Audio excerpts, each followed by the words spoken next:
What's good, y'all? It's K-Spade the Prospect, the big blue Chevy driver, sometimes referred to as the YouTube Rookie of the Year, and I'm finally bringing you guys part 2 of my what the hell is wrong with 2K sports video.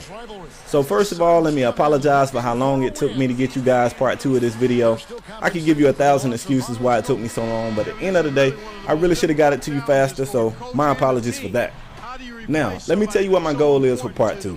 In part 1, I was pissed off, I was upset, I was angry, and you know, it came across more as a rant instead of an informational video. So in part 2, I really did a lot of research. I mean a lot. So I got numbers, I got facts, I got stats, I got all kind of things I want to share with you guys in part 2. And I really want to make it where you guys can form your own opinion at the end of part 2. You might decide that I owe 2K an apology. Maybe I owe Rennie 2K an apology. Maybe they owe me an apology. Hell, maybe they owe all of us an apology. But it's my point to give you guys the facts and let you decide. So I'm going to wrap it up in part 3. Part 3, I'm going to really just, after all the facts are out, I'm going to say, look, this is where I stand. This is my, you know, my ending thought after finding the research, reading all the info that I read. Here's where I stand on the deal. So I'm gonna try my best not to do that here. Here I'm just giving info. So I'm gonna set, wait, hold on. Get that shit out of here, Tim Duncan, with your whack ass vertical. Tim Duncan like 7'12" and he jumped 2 inches off the ground. Ridiculous. And I know, wait, hold on. Rainmaker. Okay, I don't even have a vertical and I'm blocking the shot. But let me set it up. For starters, the NBA 2K11 online servers are going to be up now to April of 2012. Can I take credit for that? Maybe not. Am I going to take credit for it? Of course I am. I take credit for shit that I don't deserve all the time. I be playing Call of Duty and somebody say, thanks for the UAV. I'll be like, you welcome. I ain't got but 1 kill. I'm taking credit for it. That's me. But at any rate, a lot of people sent links to Running 2K of my video. A lot of people sent links of the video to 2K Sports. I don't know whether or not they watched them, but at any rate, I think everyone in the gaming community pretty much spoke out and said, okay, look, shutting down NBA 2K11 with so many people not being satisfied with 2K12, that's kind of the straw that broke the camel's back. Everybody spoke out on it, so maybe I can't take credit for it, but at some point, enough gamers let their voice be heard that 2K Sports said, okay, you know what, we'll put it back on. Maybe we was tripping. So that's what I like. That's what I want gamers to do. Instead of bitching about the headband on a my player and stuff like that means nothing. Let's let our voice be heard. Let's let these companies know that it don't matter how big they are and how many games they make. If we don't buy the product, if we don't support it, it's a lost cause. So let me jump into some info here. A shout out to one of my subs, Vegeta3739. He sent me a link to this article, as well as Running 2K put out something on Twitter with a link, and it was the same article. So at any rate, it's an article floating around about why 2K Sports took crew mode out of NBA 2K12. So we've all heard it's because they couldn't stop hackers. It's because they want to bring it back in 2K13 and look like saviors. It's because they want to put it out later on DLC and charge us for it. Maybe all of that's right, but that's not what 2K is saying, so that's what I'm going to go on. 2K is saying, matter of fact, to be you know, pretty specific, Jeff Thomas, who is Director of Development at Visual Concepts. For those that don't know, Visual Concepts is the in-house team that actually makes NBA 2K.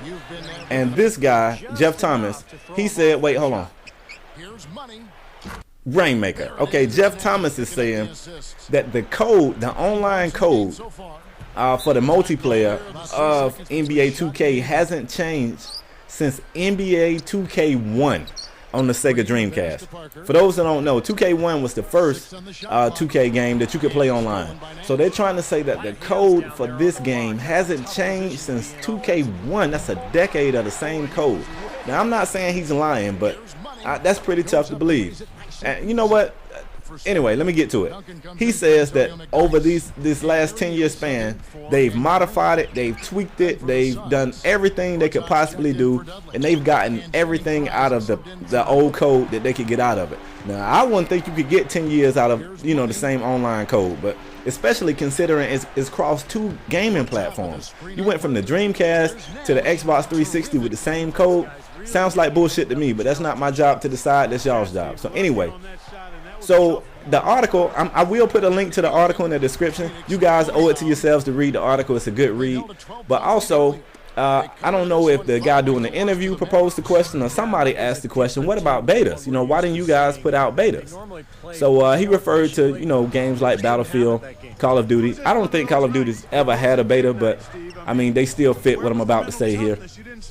These companies release games every 2 years, every 3 years, and even though Call of Duty comes out every year, it's a piggyback production team, so, you know, Treyarch makes one, then Infinity Ward, so one company has 2 years to work on the product.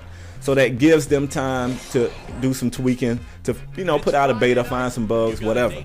Well, because NBA 2K has a licensing agreement with the NBA dictates what date the game must come out. Like, they can't say, you know what, we're not ready yet, we're going to put it out a month later. It has to come out on a specific day. Okay, I understand that. I don't understand how that works for this year, because the damn NBA, they can't even tell you when they playing. They can't dictate a date for them to start playing. So how can they dictate? But whatever. I didn't read the contract. If they're contractually bound, they got to do what they got to do, right? Okay, so here's the deal. This code, he said they wrote the new code for this year. It was no way they could get everything ready in time. And he also said that crew mode, he said the people at 2K, they love crew mode. Maybe they realize that I'm right when I say it's the future. But he's saying that it was no way they could get it wrote in time to get it out without it being buggy. Well, I believe that, because the shit that they said they got ready, this shit is buggy. So I'm sure it would be buggy. But anyway, he said that a lot of information is shared in crew mode, and crew mode is basically a 10-person multiplayer.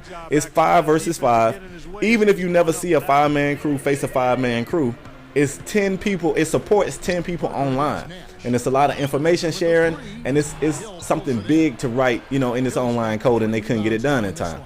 Okay, I understand that. Then I found out, wait a minute, but team up option is still there.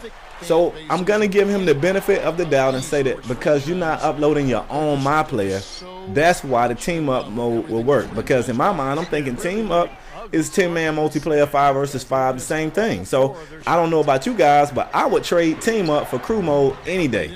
Better yet, I would trade team up for crew mode, and you could take legends out too, because I'm not a big fan. I mean, I don't dislike it, but it's not a big deal to me.